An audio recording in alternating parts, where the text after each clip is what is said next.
Now in some other news tonight, the Jackson County man accused of killing his ex-wife reaches a plea deal just days before his trial is set to begin. News Channel 8's Laura Reed was in the courtroom today, and she joins us now with the details of that plea agreement.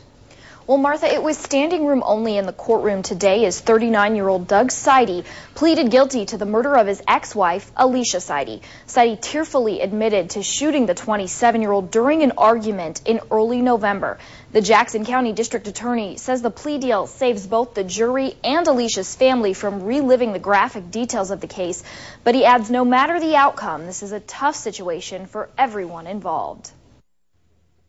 As the judge asked Doug Sidie if he understood his plea and that by pleading guilty he was admitting to killing his ex-wife Alisha, Doug Sidie broke down, as did Alisha's family sitting in the front row of the courtroom. In my dealing with Doug Sidie, I've seen him be very remorseful all the time. And I think he essentially succumbed to the inevitable. By pleading guilty to first-degree intentional homicide, 10 other charges against Doug Sidie, including hiding a corpse and obstructing an officer, will be dropped.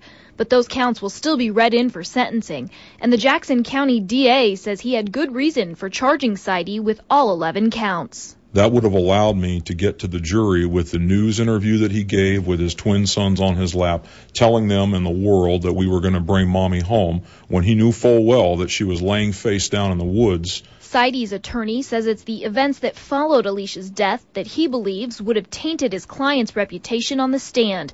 But it's important for Doug Sidie to have his side of the story heard. That's why he'll take the stand at sentencing. He was a very respected businessman and citizen in this community. He'll never regain that 100%. He'll never regain that 75%. But he does want to speak to the community. It's important to him. And important to everyone involved is bringing some closure to this case. His plea means that all doubt has been removed about what he did. Doug Sidie's conviction of first-degree intentional homicide carries a maximum life sentence in prison. What is up for debate during the sentencing is the issue of parole. The district attorney is recommending parole after 30 years, but that decision will ultimately be up to the judge. Thanks a lot, Laura. Also, it will be at least 30 to 60 days before Doug Sidie is actually sentenced.